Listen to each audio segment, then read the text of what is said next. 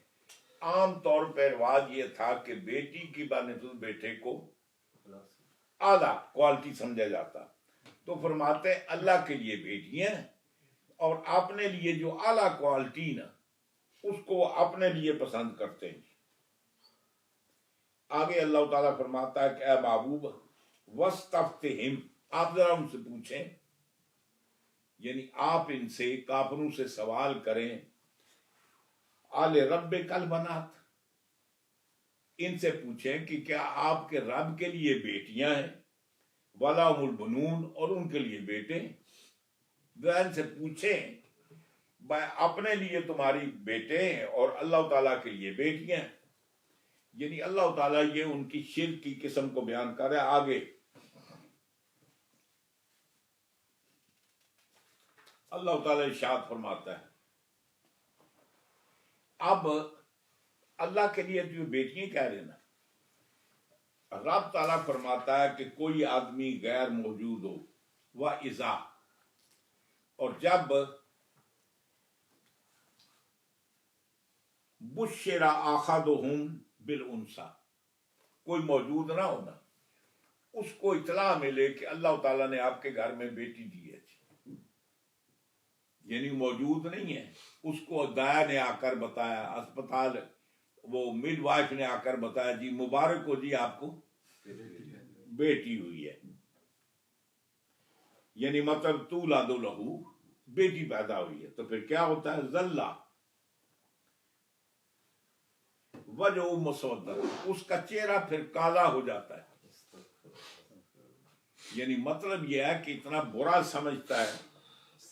ذلہ بمعنی سارا، یعنی وجہ مسودن، سارا یسیروں کے معنی ہوتے ہیں کہ ایک پوزیشن سے دوسری پوزیشن میں تبدیل ہو گیا.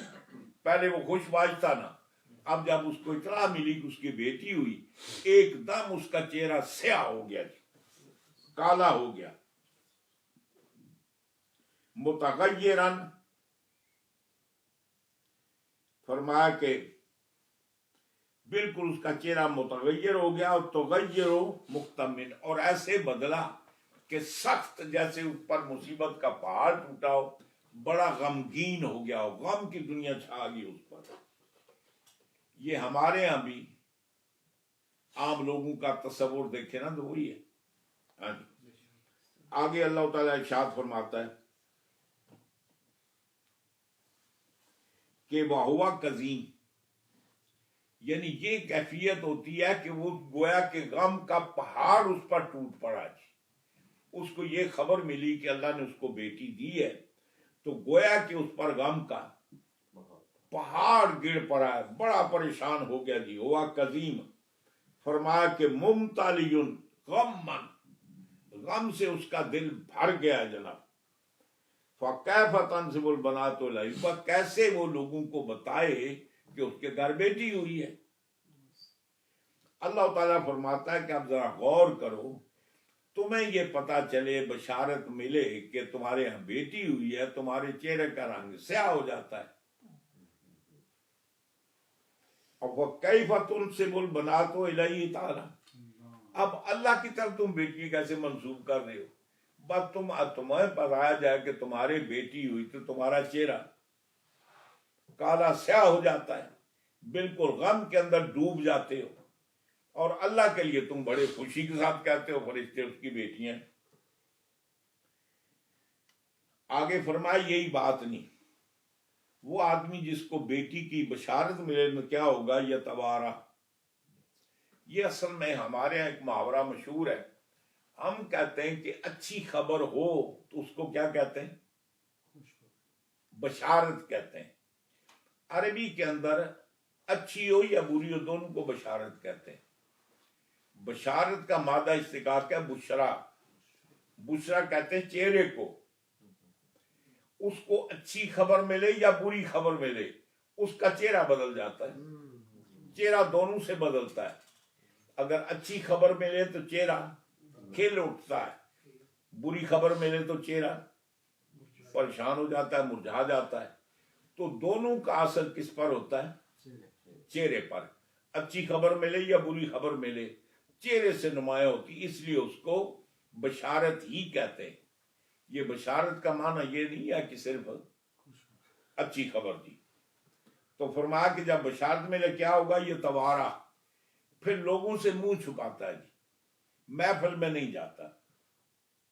یختفی من القوم، قوم سے اپنے آپ کو چھپا کر رکھتا ہے۔ قوم نے پوچھا چودھری صاحب یا فلاں ملک صاحب کیا ہوا؟ آپ کی بیوی امید سے تھی، کیا ہوا ہے؟ تو اب قوم سے چھپاتا ہے کہ کسی نے پوچھ دیا تو میں کیا کہوں گا؟ میں نے اگر کہا کہ میرے گھر بیٹی ہوئی تو میں تو ناک کٹ گئی۔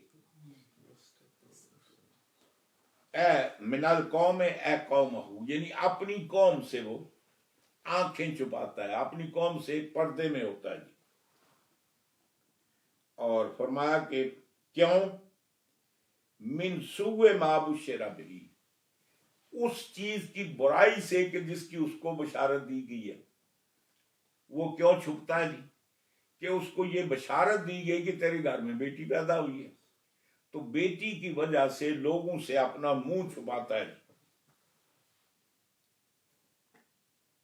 خوفاً، اس خوف سے، من التعییر، یعنی غیرت کی وجہ سے، آر کی وجہ سے، شرمندگی کی وجہ سے، متردداً فیما یفعل بہ، وہ کیا کرے؟ یعنی متردد ہوتا ہے کہ قوم جب مجھ سے پوچھے گی کہ آپ کے جناب گھر میں بیٹی، تو میں کیا کہوں گا، کیا جواب دوں گا؟ اس لیے بہتر یہ ہے کہ قوم کے سامنے جانا ہی نہیں چاہیے۔ یہ تو اللہ تعالیٰ مشرکین مکہ کی صرف بیان کر رہا ہے نا۔ آپ ذرا غور کریں، سب نہیں، ہمارے یہاں بھی اکثر بیشتر ایسے ہے کہ جب کسی کے ہاں اگر بیٹا پیدا ہو تو لوگوں کو مٹھائی کھلاتے ہیں جی، پڑوسیوں کو مٹھائی دیتے ہیں جی۔ اے جناب کس چیز کی مٹھائی؟ وہ جی اللہ تعالیٰ نے پتر دیتا ہے جی۔ کبھی بیٹی کی پیدائش پر بھی مٹھائی دی؟ کیا وہ اللہ کی مخلوق نہیں ہے؟ دوسری بات یہ ہے کہ بیٹا پیدا ہونا یا بیٹی پیدا ہونا، اس نے نہ مرد کا قصور ہے نہ بیوی کا، وہ تو رب تعالیٰ فرماتا ہے۔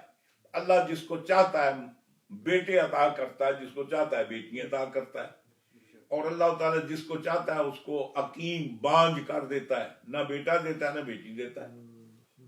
یہ تو اللہ کی سنت ہے۔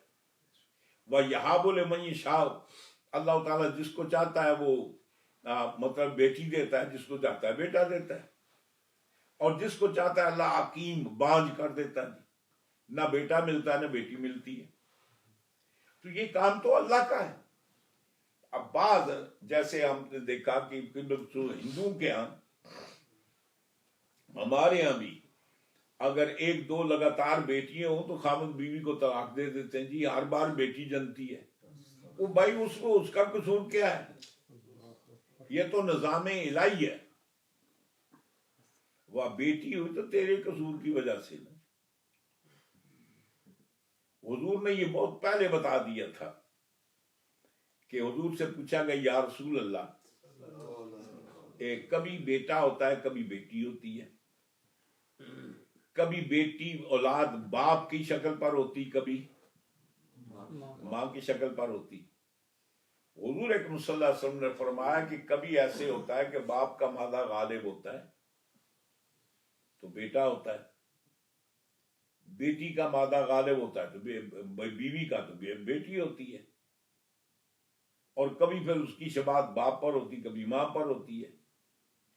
یہ تو ایک نظام قدرت ہے جی، اس میں اس عورت کا کیا قصور جناب؟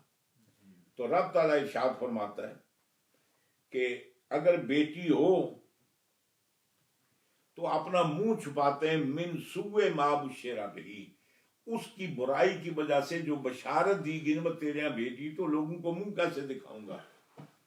خوفاً، آنی آگے فرمایا کہ آگے اب جب بیٹی تو ہو گئی نا، اب اس نے دو کام کرنے، ایم سے کہوں، یا تو بیٹی کو زندہ چھوڑ دے گا، یا تو روکو بلا قتل، جیسے عرب میں رواج ہے یا تو یہ ہوگا کہ بیٹی کو قتل نہیں کرے گا، لیکن کیسے؟ الہون، ہر وقت پریشان رہے گا، دکھ غم طاری رہے گا، یہ بیٹی کیسے ہوگی، میں کیا کروں گا جناب۔ فرما ہوان و ذل، وہ اپنے آپ کو ذلیل سمجھے گا، میں تو بالکل ناک کٹ گئی، لوگوں منہ کیسے دکھاؤں، میں تو بیٹی ہوگی۔ یا تو زندہ رکھے گا، اور یا کیا کرے گا، اور یا دسہ فی التراب، یا پھر اس کو مٹی میں دبا دے گا۔ بے ان یعلہ، یعنی مطلب یہ ہے کہ اس کو زندہ درگور کر دے گا۔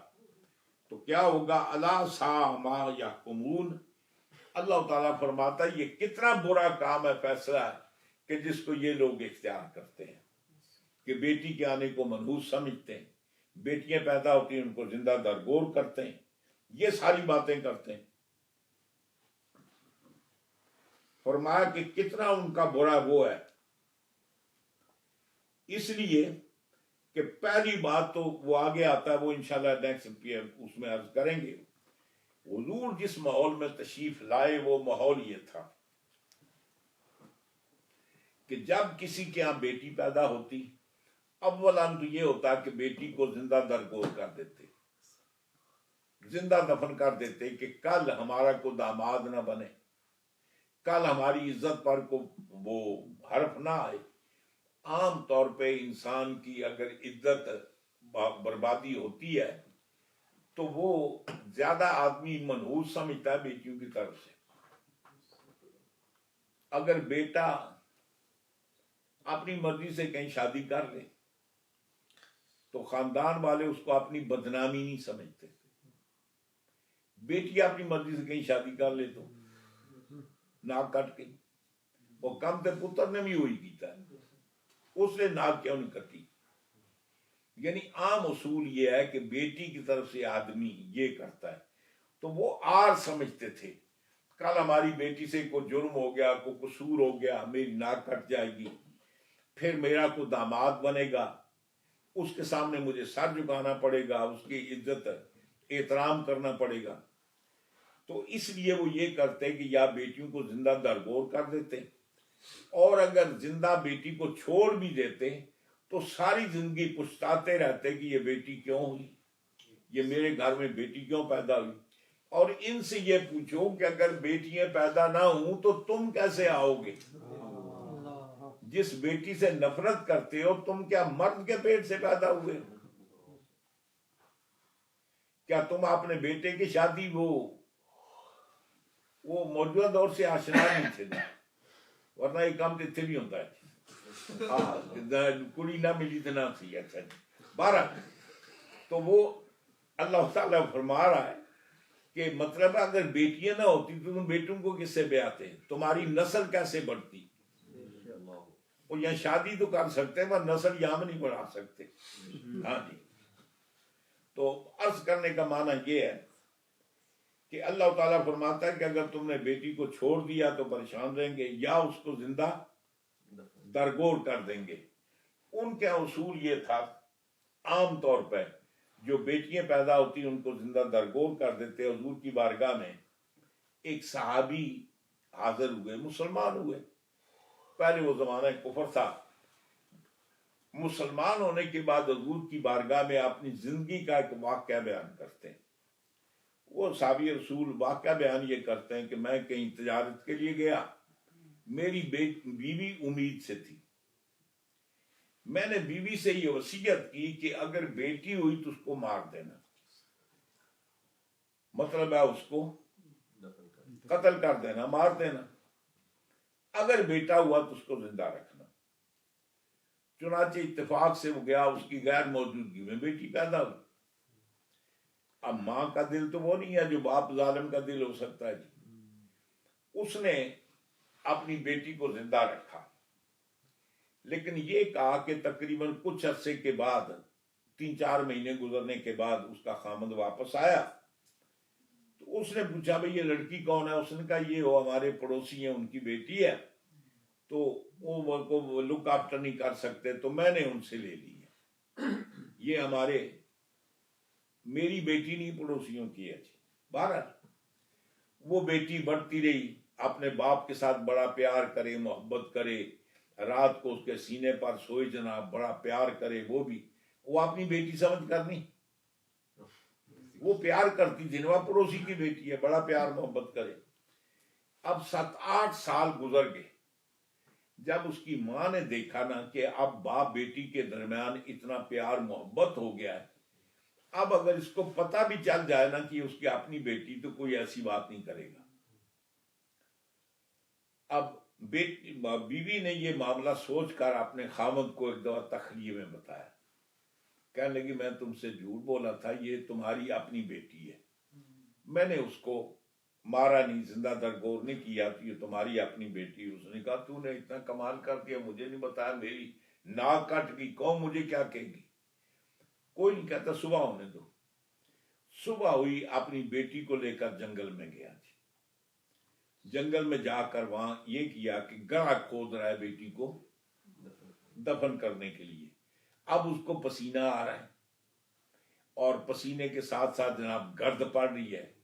اب بیٹی تو یہ نہیں پتا یہ گڑھا کس لیے کھود رہا ہے جی.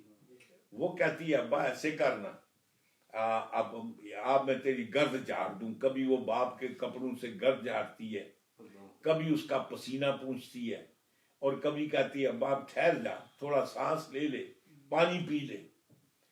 اب وہ اپنے کام میں لگا ہوا ہے. جب گڑھا کھود چکا تو بیٹی کو زندہ کو اٹھا کر اس میں قبر کے اندر رکھا، اوپر مٹی ڈالنے لگا. تو بیٹی پوچھتی ہے ابا یہ کیا کر رہا ہے؟ اس نے کہا کہ خدا کے لیے مانا مجھے نہ مار، میں کسی کو نہیں بتاؤں گی میں تیری بیٹی ہوں، میں تجھ سے کپڑے نہیں مانگوں گی، کھانے کو کچھ نہیں مانگوں گی، مہربانی کر تو میری جان کو بخش دے. تو وہ صحابی بیان کرتے ہیں کہ وہ چیختی چلاتی رہی اور میں اس پر مٹی ڈالتا رہا یہاں تک کہ اس کو گڑھے کے اندر دفن کر دیا. جب حضور کی بارگاہ میں بیان کیا تو کہتے ہیں سرکار کے پوری داڑھی مبارک آنسو سے تر تھی. حضور نے فرمایا کتنا اللہ تعالیٰ نے تمہیں ظالم پیدا کیا، تمہارے اندر دل نہیں ہے، کتنا تم نے، مطلب یہ ہے کہ ظلم کیسے کیا. یہ اس معاشرے کی رنگت کو اللہ تعالیٰ بیان کر رہا ہے. اور کلام پاک میں اللہ تعالیٰ ارشاد فرماتا ہے وَإِذَا الْمَوْءُودَةُ سُئِلَتْ بِأَيِّ ذَنبٍ قُتِلَتْ.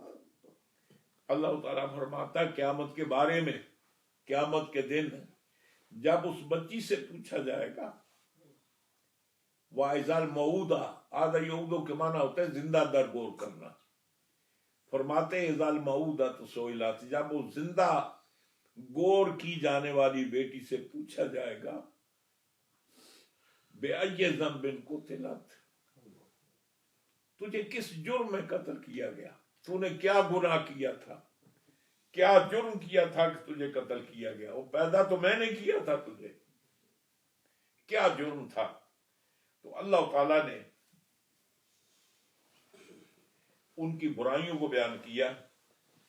اور ہمیں اس بات پر سوچنا چاہیے اللہ تعالیٰ ہمیں بیٹی دے، وہ بھی اللہ کی نعمت ہے، بیٹے بھی اللہ کی نعمت ہے.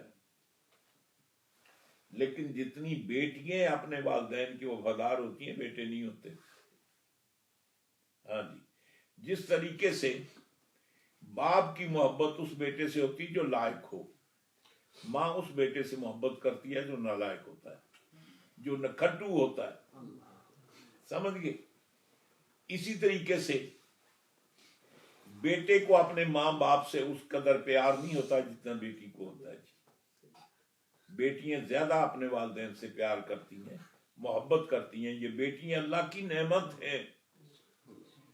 حضور اکرم صلی اللہ علیہ وسلم نے دنیا میں تشریف لا کر عورت کی ذات پر جو میرے آقا نے احسان کیا ہے، وہ دنیا کی کوئی سوسائٹی، کوئی قانون، کوئی وہ عورت کو مقام نہ دے سکا. سرکار نے عورت کی عظمت کو 4 چاند لگائے. آپ نے وراثت کے اندر بیوی کا حصہ رکھا، بہن کا حصہ رکھا، بیٹی کا حصہ رکھا، ماں کا حصہ رکھا. پھر اس مام عروج تک حضور صلی اللہ علیہ وسلم نے عورت کے مقامات پر پہنچایا. حضور فرماتے ہیں تمہیں نہیں پتا کہ عورت کتنی بڑی نعمت ہے. جب بیٹی اپنے باپ کے گھر میں آتی ہے تو اللہ کی رحمت لے کر آتی ہے. بیٹی جب پیدا ہوتی تو اللہ کی رحمت بن کر آتی ہے, اور جب وہ شوہر کے گھر میں جاتی ہے اس کا نصف ایمان بن کر جاتی ہے. جب اس کے ہاں اولاد ہوتی ہے تو اولاد کے لیے اس کے پاؤں کے نیچے جنت ہوتی ہے. جب بہن ہوتی ہے تو جتنا اس کو اپنے بھائی سے پیار ہوتا ہے اتنے بھائی کو نہیں ہو سکتا. بلکہ بیٹیوں کی پیدائش پر خوشی منانی چاہیے کہ اللہ نے ہمارے گھر میں رحمت بھیجی ہے. یہ سرکار کی تعلیم ہے, حضور نے بتایا. اور حضور فرماتے ہیں کہ بیٹوں کی بنسبت بیٹیوں سے زیادہ پیار کیا کرو, اس لیے کہ یہ چند عرصے کی تمہارے گھر میں مہمان ہیں. نہ جانے اگلے گھر میں سکون ملے یا نہ ملے, کم از کم وہ اپنے والدین کے گھر کے سکون کو یاد کر لیں گی. کم از کم باپ کے گھر میں تو بادشاہی کی ہے. اگر یہاں بھی نفرت کی نگاہ سے دیکھا گیا, بیٹوں کو ترجیح دی گئی, تو پھر کہے گی میری بدقسمتی, نہ ماں باپ کے گھر میں سکھ ملا نہ شوہر کے گھر میں سکھ ملا. حضور فرماتے بیٹیوں کی اچھی تربیت کرو اور بیٹیوں کو بیٹوں پر ترجیح دیا کرو. اور ایک ہمارے یہاں وہ بات ہے, ہم کبھی کبھی ایسے ہوتا ہے کہ پیار میں بیٹی کو کیسے پکارتے ہیں, بیٹا, یعنی اس کے تاثر یہ دیتے ہیں کہ میرے نزدیک جو بیٹے کا مقام ہے وہ بیٹی کا نہیں ہے. تو اس کو بیٹی کیا کر پکارو نا, بیٹا کیوں کہتے ہیں؟ اس کو احساس کمتری دکھانا چاہتے ہیں. بہت بڑی اللہ کی نعمت ہے یہ, اللہ تعالیٰ دنیا میں بھیجتا ہے. بیٹیاں بھی اللہ تعالیٰ کی مخلوق ہیں, بیٹے بھی اللہ کی مخلوق ہیں, اللہ کی نعمت ہیں. اللہ تعالیٰ نیک بیٹیاں عطا کرے, نیک بیٹے عطا کرے, جو بھی ہو اللہ تعالیٰ فضل و کرم فرمائے. بات بڑی لمبی ہو گئی تو باقی انشاءاللہ بھی مضمون چل رہا ہے, یہ آئندہ انشاءاللہ عرض کریں گے. ابھی اسی کے ماتحت یہ معاملہ اللہ تعالیٰ ان برائیوں خرابیوں کو بیان کر رہا ہے. اور اللہ تعالیٰ نے فرمایا کہ ان سے ظالموں سے قیامت کے دن بات پرس ہوگی. اور ہمیں بھی یہ بات سوچنی چاہیے کہ اکثر و بیشتر جب کسی کے یہاں کو اولاد ہونے والی ہوتی ہے تو ڈاکٹروں سے جا کر پوچھتے ہیں لڑکا ہوگا یا لڑکی ہوگی. اور بالخصوص ہمارے یہاں جو ہندو نہیں ہیں, اور ان کو چھوڑیں, یہ ہمارے بھی بڑے صغیر میں آباء و اجداد جتنے سارے ادھر سے آئے نا, اور بہت ساری باتیں آ گئی لیکن رسمیں وہ ہندو والی پرانی ہیں. تو بیٹیوں کو بھی اللہ کی رحمت سمجھیں, بیٹے بھی اللہ کی رحمت ہیں. اللہ اپنے حبیب کے صدقے فضل و کرم فرمائے. باقی مضمون چل رہا ہے انشاءاللہ, یہ ابھی کنٹینیو ہوا ہے, ختم نہیں ہوا لیکن وقت کافی ہو گیا ہے, اسی پہ اتفاق کرتے ہیں. اللہ اپنی صدقے مجھے آپ کو قرآن پڑھنے کی, سمجھنے کی اور عمل کرنے کی اللہ توفیق عطا فرمائے. دعا فرمائیں. اللہم صلی علی سیدنا مولانا محمد وعلی آل سیدنا مولانا محمد مبارک وسلم صلی علیہ. مولا اپنے حبیب صدقے میں حدیث محفل کو اپنی بارگاہ میں قبول فرما. جو کچھ ہم نے عرض کیا مولا سب سے پہلے ہمیں اس پر عمل کرنے کی توفیق عطا فرما. مولا تعالیٰ ہمیں توفیق عمل عطا فرما. مولا تعالیٰ اپنے حبیب الحبیب صلی اللہ علیہ وسلم کے صدقے میں عالم اسلام پر اپنا خصوصی فضل و کرم فرما. مولا تعالیٰ فلسطین کے مسلمانوں پر اپنا کرم و احسان فرما. مولا تعالیٰ غیب سے ان کی مدد فرما. مولا تعالیٰ یہودیوں کے ظلم سے ان کو بچا, ان کے ظلم چنگل سے بچا. غیب سے مولا تعالیٰ ان کی مدد فرما. مولا تعالیٰ کشمیر کے مسلمانوں کو آزادی عطا فرما. جہاں کی مسلمان پریشان حال مجبور ہے, جہاں جدھر بھی سب پر اپنا فضل و کرم فرما. وصلی اللہ تعالیٰ علی خیر خلقہ ونور عرش محمد وآلہ وصحبہ اجمعین برحمتک یا لا الہ. Which one? This one? 20 seconds. No.